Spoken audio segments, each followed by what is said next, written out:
you for all the clapping. So, it's a wonderful opportunity to speak with you again. See, last night I was here, we were eating dinner with the Visons, and we brought about a conversation about how we observe people in church, how they group and gather and congregate in mealtime.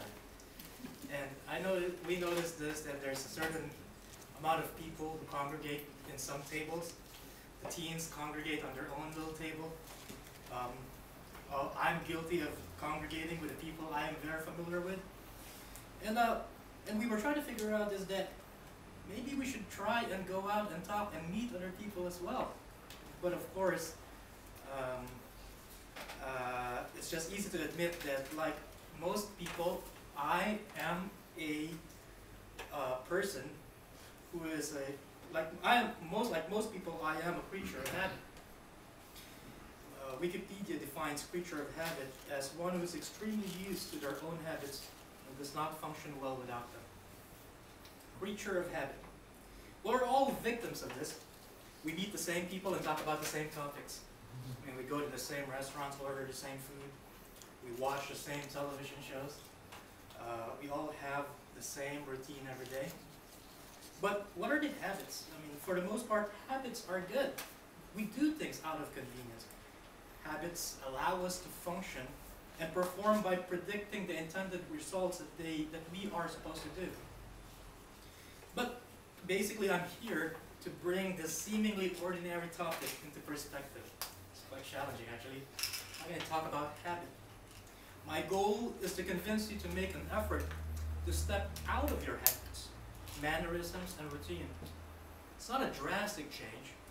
Just plant the seeds of effort, and you'll see that one small attempt can lead to another.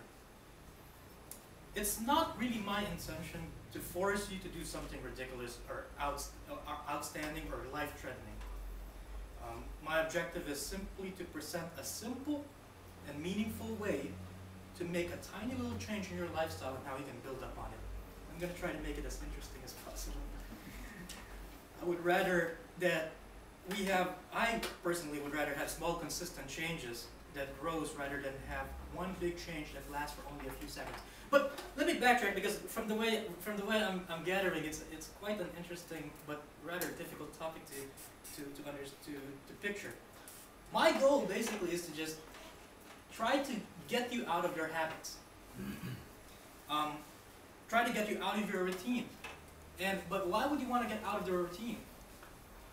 Probably the most important question that most people tell you is, what habits? Do I have any habits? No, I don't have any habits. I'm an exciting guy. I'm an exciting person.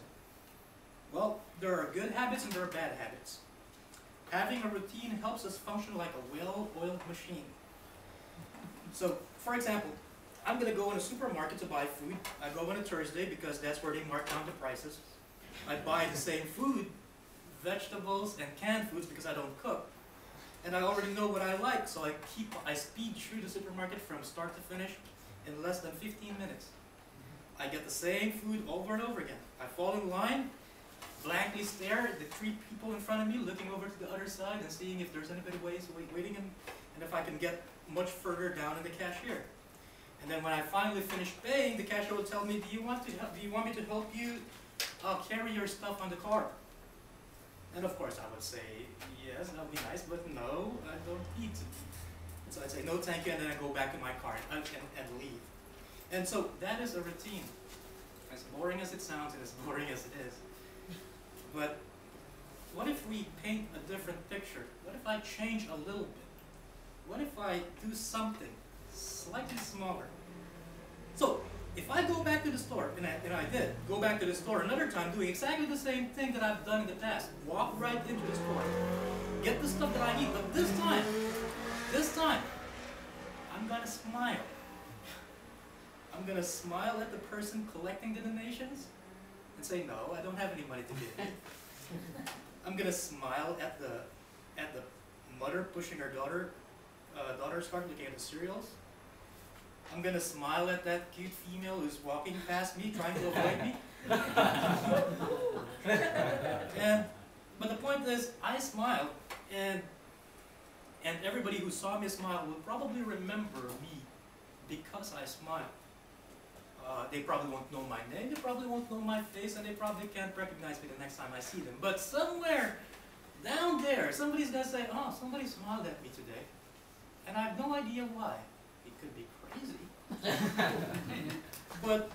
but it made a difference in how they in their lives. And that's just a smile. And as mundane, as common as my speech is, I mean, why we want to change our routine is a matter of basically we change our routine because we will discover something interesting, something different, something worthwhile in making a little effort to change your habits for the better.